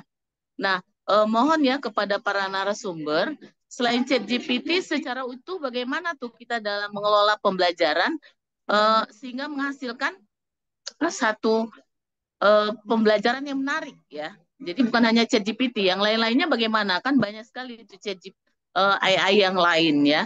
Mohon informasi dari para narasumber sehingga dia secara utuh. Jangan kita hanya menjelaskan misalnya mengenai ChatGPT, itu seakan-akan kita menyuruh mahasiswa untuk nggak mikir gitu ya. Tapi tolong disampaikan secara utuh dengan yang lain-lainnya. Mohon para narasumber, terima kasih. Terima kasih Prof. Nurhayati. Baik, ini pertanyaan berarti dilemparkan kepada seluruh narasumber ya, Bu ya? Iya Mbak, ya. Baik, silakan Bapak dan Ibu narasumber, siapa yang ingin memberikan tanggapan terlebih dahulu?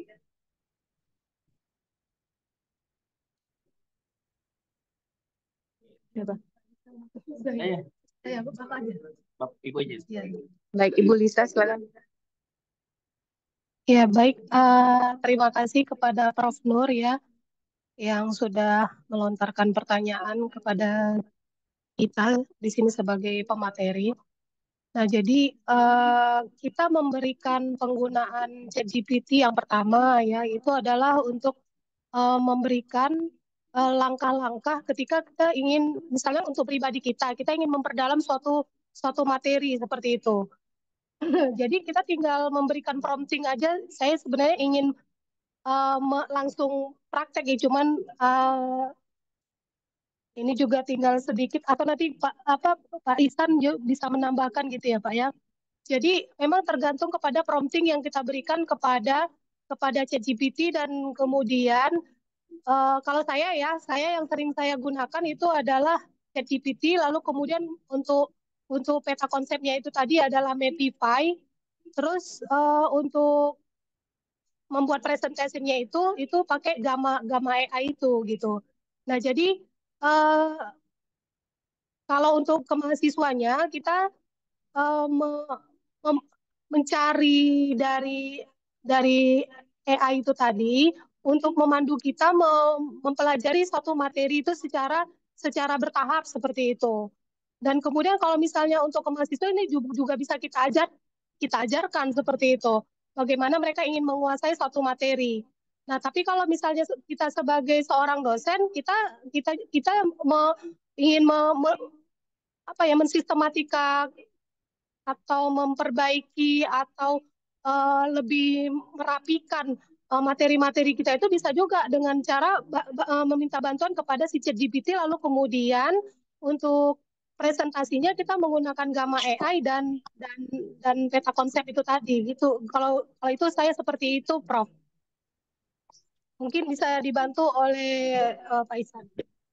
Ya, karena kita orang kimia ya, jadi bisa juga sih kalau misalnya di pertanian gitu ya, apa materi-materi yang ingin kita beri perdalam kepada mahasiswa kita bisa juga memberikan prompting ke si ChatGPT itu gitu.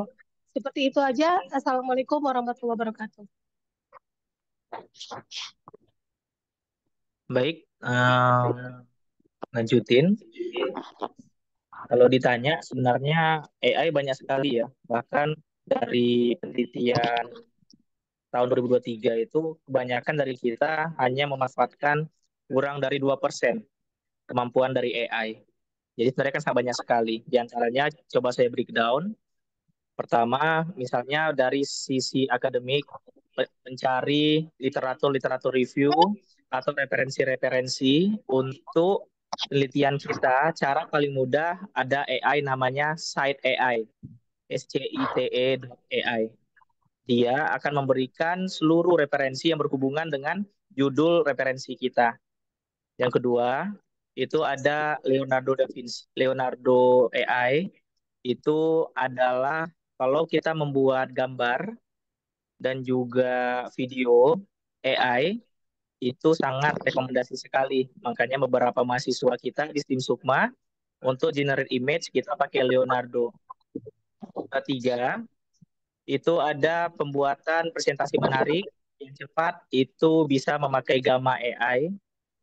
Yang selanjutnya ada juga AI untuk wajah orang lain pakai wajah kita gitu ya. Ada AI Remaker AI. Tapi sebenarnya yang sangat terpenting adalah sebenarnya AI ini bisa ke semua lini seperti itu. Jadi tinggal minta saja apa betul kata Bu Lisa tadi, prompt-nya apa bisa. Bahkan saya pernah prom itu yang mungkin nggak rahasia umum, bahkan ada yang doktor, ada yang profesor, itu ada yang menggunakan AI, itu sebenarnya nggak masalah karena kan selagi menjadi key partner kita. Jadi itu sih Bu, Profesor, atas jawaban dari kami. Terima kasih.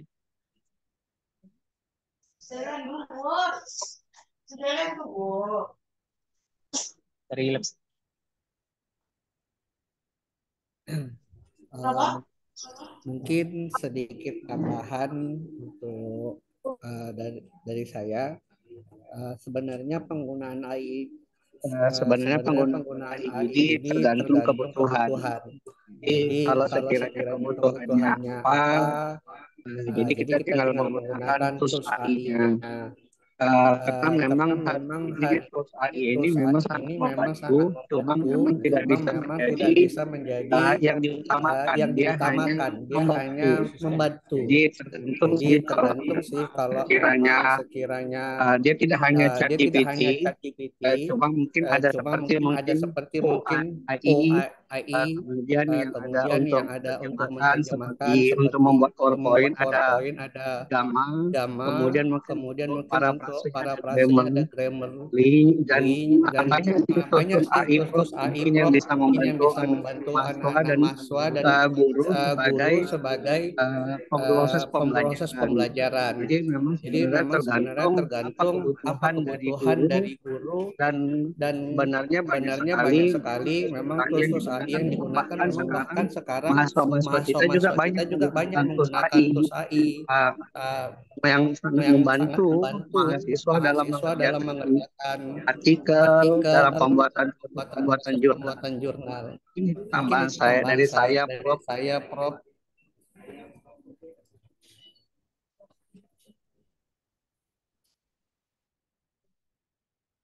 Baik, terima kasih kepada Bu Lisa, Pak Ihsan, dan Pak Muhammad Wahyudi.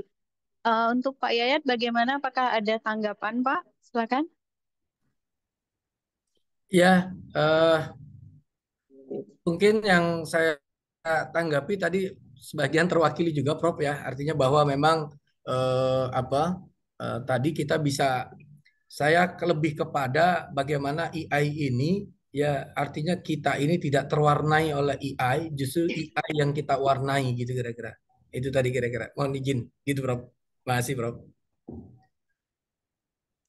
Ya, terima kasih Pak. Saya juga sependapat. Artinya dari narasumber yang sebelumnya itu kan penekanannya itu lebih ke AI-nya. Tapi sebenarnya saya rasa tujuan kita bukan itu ya Pak. AI itu hanya alat bantu. Jadi jangan ada bahasa kita. Misalnya tadi seperti Bu Lisa, ini 1 menit loh saya kerjakan. Nah itu sebenarnya saya rasa itu hal yang kurang mendidik ya. Jadi itu enggak, jangan kita tonjolkan seperti itunya, tapi lebih kepada bagaimana AI ini kita manfaatkan untuk membantu kita. Kemudian ada kontrol tadi, karena kita jangan sampai nanti ya kita kaitkanlah dengan hal-hal yang terkait dengan plagiat. Nah, itu maksud saya. Terima kasih. Baik, terima kasih Prof. Nurhayati atas tanggapannya. Baik Bapak Ibu sekalian yang berada offline maupun online, demikian kegiatan kita pada hari ini. Untuk sesi selanjutnya kita akan melakukan foto bersama. Untuk Bapak dan Ibu yang berada online diharapkan untuk mengaktifkan kameranya. Silakan untuk mengaktifkan kameranya. Ibu Eni, Ibu Laila Rosida, Adhana Zuar,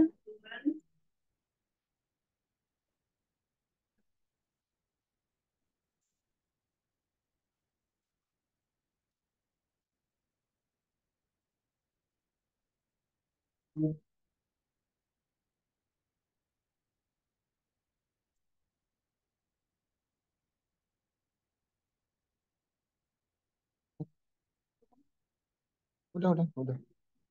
baik, kita aba-aba dulu ya, Bapak. 1, 2, 3. Slide 1, mohon bersabar. Slide kedua.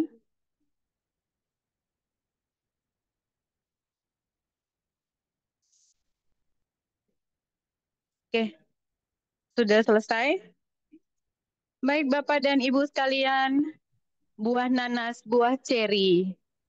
Dicampur gula, enak sekali. Cukup sekian pertemuan kali ini. Semoga bisa bertemu lagi kemudian hari. Kami tutup dengan wassalamualaikum warahmatullahi wabarakatuh. Waalaikumsalam warahmatullahi wabarakatuh. Terima kasih Bapak Ibu semua. Sama-sama Pak. Oke Bapak Ibu, izin live ya.